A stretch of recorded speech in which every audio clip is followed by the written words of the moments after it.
Consulting is running a series of podcasts during which we hear about the careers and backgrounds of some of the world's most successful technology leaders. Today, we are talking with Emma O'Brien, founder and CEO at Embridge Consulting. Good morning, Emma. Thank you for taking the time to talk to me today. Good morning, Sam. Let's kick off. You've enjoyed a long, successful career within the technology industry over the past 20 years, starting with EC Harris and now running Embridge Consulting. Can you describe the highlights of your career? The highlights of my career, well, there's just been so many, really. I think, first of all, I've met some fantastic people, some very talented people along my way. That's been fantastic. Certainly, I've visited places that I would never have gone. I mean, particularly if I look back in my career at EC Harris and then my early days of starting up Embridge Consulting, I was so fortunate to be able to visit places overseas that I would never have probably chosen to go personally. So I've visited some absolutely fantastic places. I've loved working as part of a team, and I think that's that's probably been, there's been many highlights where we've worked together as a team and we've delivered some great projects together. So there's been so many, I probably can't list them. But I think probably the biggest highlight for me, and probably one of the most unexpected highlights, is just watching others grow and being part of others' personal development. Certainly, we've had that both. I've had that as an employee whilst I was with previous companies before Embridge Consulting. But at Embridge Consulting, we've had some really great examples of watching people just flourish and watching people progress in their own careers, both within our own business and moving on as well. So lots of different highlights. I've been fortunate to meet lots of great people, go to lots of different places, and just surrounding myself with people that have been able to progress in their own careers, really. That was a really long answer, wasn't it? No, it was perfect. Great start. How long have you got? That was absolutely perfect. It was spot on.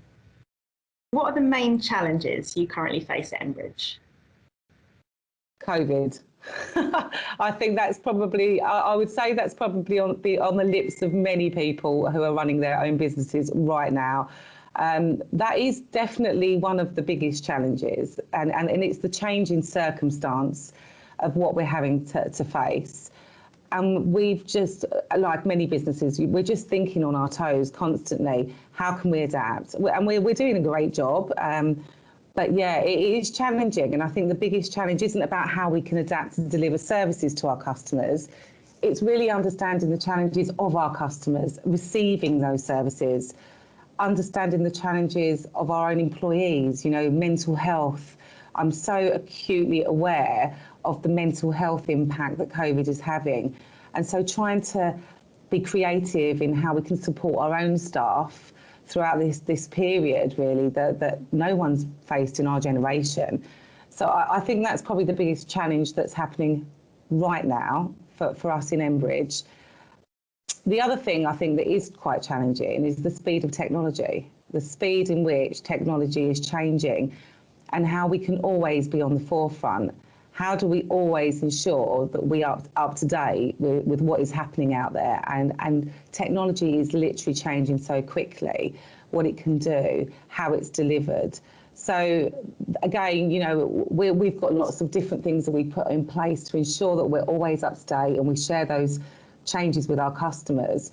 But it's investment in time to get there. So that is quite challenging as well. But COVID is the biggest challenge. Now let's talk about you. What personal qualities do you possess that have enabled you to be successful working within the technology industry? I love technology. I think you've got to love what you do. There's no point in doing any job if you don't actually enjoy it. I'm intrigued with technology, so that helps an awful lot. I think the other thing is I've got a natural hunger to want to learn, and I always have done. Ever since I can remember. Going back to my school days, I was always really inquisitive. I was one of those strange children that was wanting more homework. I've got a real hunger to learn. And so because I've had to feed that hunger to want to learn, I think that's enabled me to be inquisitive, to want to understand, more about technology and what it can do for people. And I love thinking outside the box. I love challenging, the status quo. I think some businesses are really happy to just follow and deliver services or develop products in a way that, is proven. I really love to challenge the status quo. I love to be able to think outside the box and think how we can do things differently and what impact it has. And I think all of that probably has helped us to create some really great things at Embridge that are now really benefiting our customers and feeding my own personal hunger, I think, to be able to just want to change the world. So I would say it's probably a love for tech and just a hunger to want to learn, really.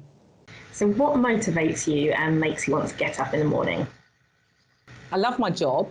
I think that helps. I really do enjoy what we do. I think it's probably my team that motivate me. Being part of that team and not wanting to let my team down in delivering what we want to do. That probably ensures that I do get up every day and I do face the challenges of the day. And of course, like everybody, you have good days and you have bad days. But certainly loving your job and being loyal and having a loyal team around you, I think that really does help. Brilliant, thank you. Is there anything you'd wish you'd known when you first began your career? Lots. I think, goodness, I think if when I first started out my career, if somebody could share with me some of the highs and some of the lows that you're likely to go through when you're trying to start up your own business and build a team around you, I think I possibly could have got quite overwhelmed and not done it. But I think probably the big thing for me is work-life balance. Work-life balance for me is absolutely key, and the importance of work-life balance. When I first started out, I worked around the clock constantly, trying to probably, look at that, fulfill, I suppose, that hunger to want to learn, and therefore not knowing when to stop. As I've got older, and as I've understood the importance of work-life balance and how important that will be for me at work, and also for my team, I probably could have progressed a lot quicker actually when I was younger, rather than just trying to work around the clock. It doesn't necessarily work. I think the other thing is don't ever be afraid to challenge. Don't ever be afraid to challenge. If you've got new ideas, don't be afraid to share them, because that's what's going to make the big difference. And perhaps when you're first starting out, you're a bit afraid because everyone around you knows more, or you think they know more. And perhaps you're a little bit, you haven't got the confidence to challenge, or you haven't got the confidence to share your ideas. So I think if I had the confidence, or I'd perhaps had the support to be able to do that a lot earlier, that would have been good as well. What advice would you give someone starting their career within the technology industry? Read. Immerse yourself in information. I probably should have done more reading when I was younger. Information's power, knowing what's out there, and just be aware of what is happening. Don't get caught up in a bubble of what you're doing. Certainly, understanding the wider market, even if it's slightly outside what your special interest is, it's really important to be able to understand what everyone else is doing, or, where the trends are, what the impact is. And I think the other really important aspect for me, Sam, as well, is technology is not everything. It's only the enabler. It's only enabler. So people are absolutely key to the success of technology being able to have an impact. So, if there's anybody who is thinking about starting a career in technology, it's not just about technology. It's about people. It's about process. So don't just get caught up in that. But yeah, I would say just read and immerse yourself in information. That has got to be the biggest support that you're going to get. That's a really good answer. Thank you. So now we're going to talk about recruitment. What are the key skills and personal qualities you look for when hiring staff? That's a great question. So I'm a really strong believer that you can pull together a job spec and you can recruit for people to have the appropriate skills to be able to fulfil that job successfully. And there are probably many candidates that would be able to fulfil that job successfully. And whilst that is an important part of the selection process, you have to have the confidence that that person does have the appropriate skills or qualifications to fulfil that job. The biggest and most important thing for me is, do they fit into the culture, or will they fit into the culture for Embridge? Is Embridge the right place for them? And are they right for Embridge? And it has to be a two-way fit. It's not a one-way fit. It's got to be a two-way fit. So when we're actually kind of looking for people, the appropriate fit I'm looking for really within Embridge is innovation, a passion to be part of something that is going to grow, a want to be part of that journey. And not everybody wants that. Not everybody wants to join a small business and, you know, perhaps have to roll their sleeves up and get involved in, you know, different aspects of the business, because we are an SME effectively, you know, and we do need to have people that fit into the team and want to be part of that team and actually really get a kick for being part of something great and being part of that journey. So having the appropriate fit for our culture, and we place a lot of emphasis on that. We've even got a whole book of behaviours that we've written, which talks about what we're going to do for our staff and what we're expecting from our staff as well. It's a two-way contract when you join Embridge Consulting, and that's really what we try to get to the bottom of when we're going through a selection process. And we're very open and very transparent that it's not for everybody, and that's absolutely fine. What do you think will be the key employment challenges faced by the next generation of employee? I wouldn't want to be starting out my career right now. I really do feel for the younger generation that are looking to come out and actually start their career, well, particularly at the moment with the unemployment challenges that we're just about to go through. It's work experience, I think, Sam. It's real work experience. I was having this conversation only yesterday with some friends, actually. You know, the work experience opportunities for young people now are not like they used to be. You know, when I was younger, I had a newspaper round. You know, I used to wash people's cars. You know, I was able to get a job when I was 16 in McDonald's, and you know, there was much more opportunity, it felt like, for young people to be able to establish good work experience.